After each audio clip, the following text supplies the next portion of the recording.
Hello super kids, सुप्रभात। पटल पर आप सबका स्वागत करती हूँ। आपका प्यारा सा साथ प्रशंसनीय है।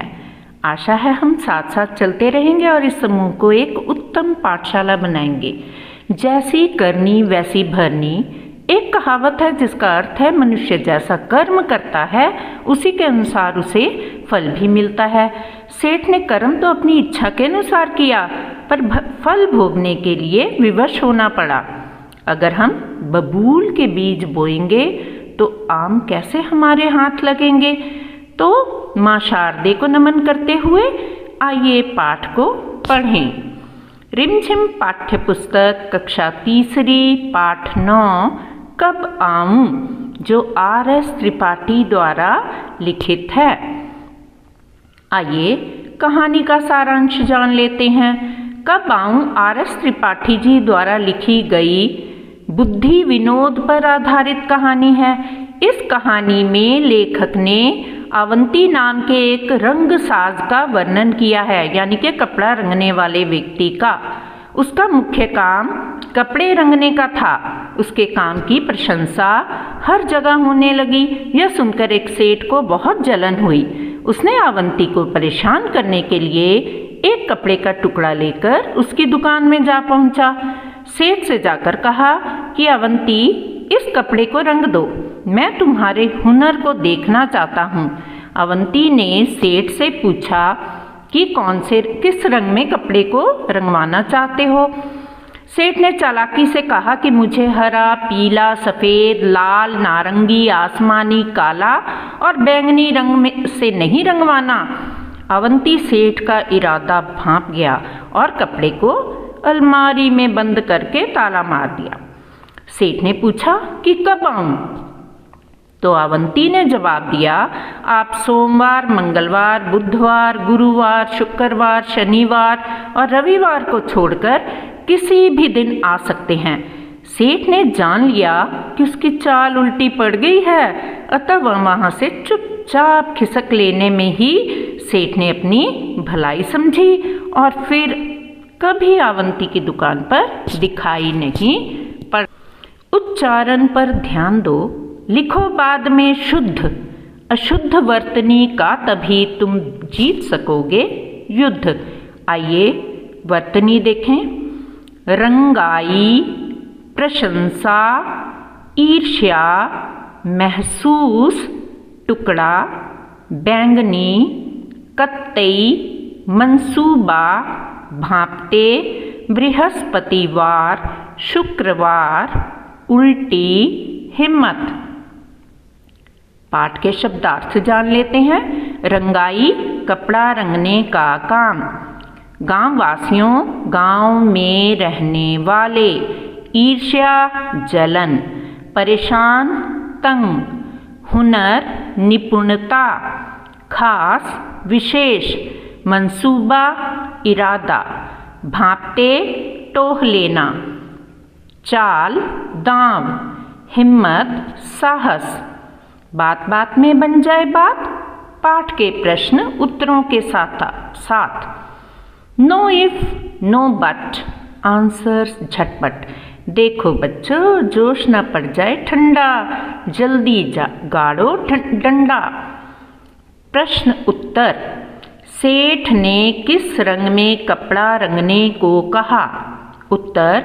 सेठ ने अवंती को ऐसे रंग में कपड़ा रंगने को कहा जिसमें कोई रंग ना हो, क्योंकि वह कपड़ा रंगवाने नहीं, उसे परेशान या बेइज्जत करने आया था।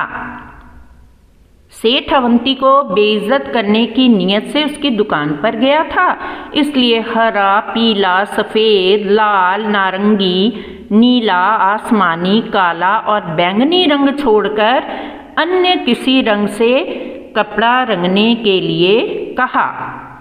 प्रश्न 2। अवंती ने कपड़ा अलमारी में बंद कर दिया क्यों। उत्तर। अवंती सेठ का इरादा जान गया था, इसलिए उसने कपड़े को अलमारी में बंद करके रख दिया।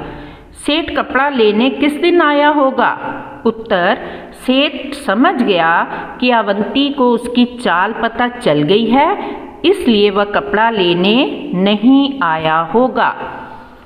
नीचे के वाक्यों में कुछ हरी भरी सब्जियों के नाम छुपे हैं, ढूंढो तो जरा। यहाँ पर एक पूरा वाक्य दिया है जिसमें एक सब्जी छिपी है। अब भागो बारिश होने लगी है, गोभी। मामू लीला मौसी कहाँ है, मूली। शीला के पास बैंगन नहीं है, बैंगन। रानी बोली हमसे मत बोलो, सेम। गोपाल कबूतर उड़ा दो, पालक। सही जोड़े मिलाओ, प्रशंसा तारीफ।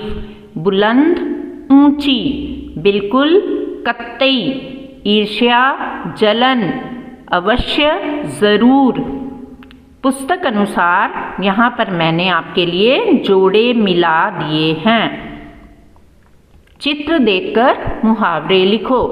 पहला चित्र है दीपक का, चिराग तले अंधेरा। हाथ कंगन को आरसी क्या, पढ़े लिखे को फारसी क्या। आस्तीन का सांप, 1 और 1 11। दिए गए शब्दों से कहानी बनाओ। यहाँ पर कुछ शब्द दिए हैं जिनसे आपने कहानी की रचना करनी है। मैंने आपके लिए कहानी रच दी है, आप इसे किसी और तरीके से भी रच सकते हैं। एक बार विद्यालय में गुरुजी कक्षा में पढ़ा रहे थे।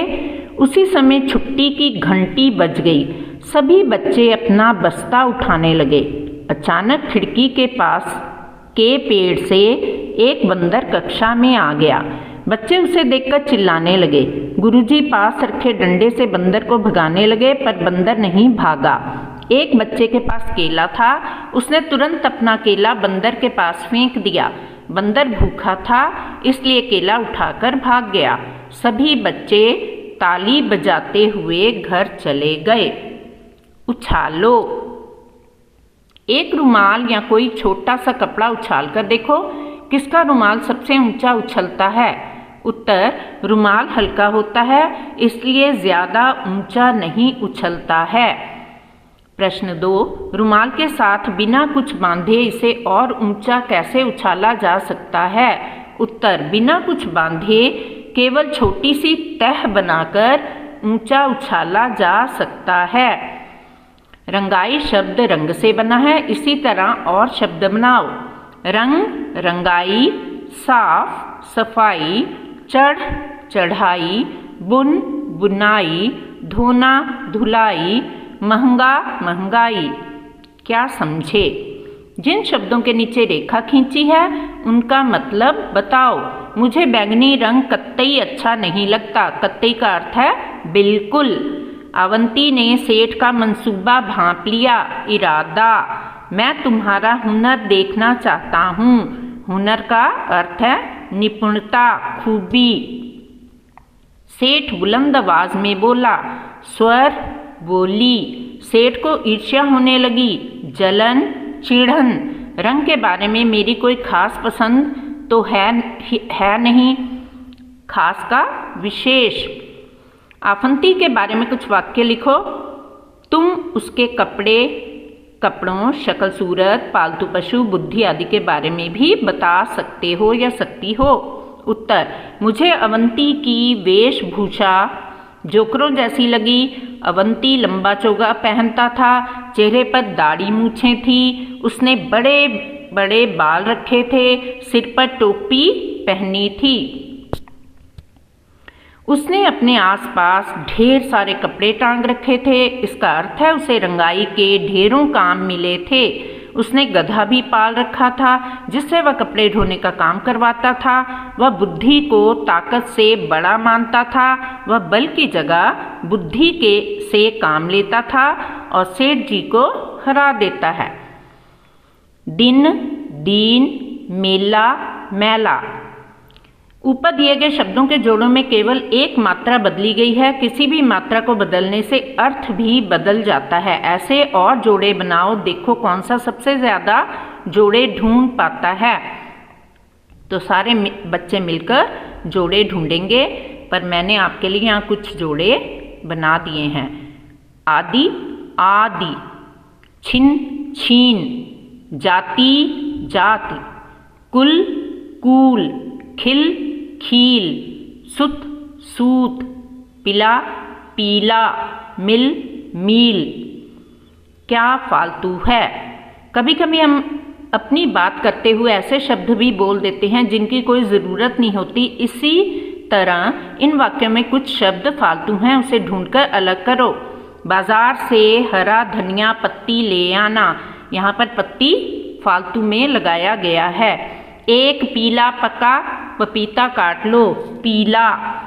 अरे सारी ठंडी बर्फ क्यों डाल दी? यहाँ पर ठंडी फालतू में लगा हुआ है। ज़ेबा बगीचे से 2 ताज़े नींबू तोड़ लो, ताज़े फालतू का लगा हुआ है। बेकार की फालतू बात मत करो, यहाँ फालतू फालतू में लगा हुआ है। सो see you later alligators, toodle, take care, hang in there. Thank you for watching the video. अगर प्रस्तुति पसंद आई हो तो लाइक, शेयर, सब्सक्राइब का बटन दबाइए। Bye bye.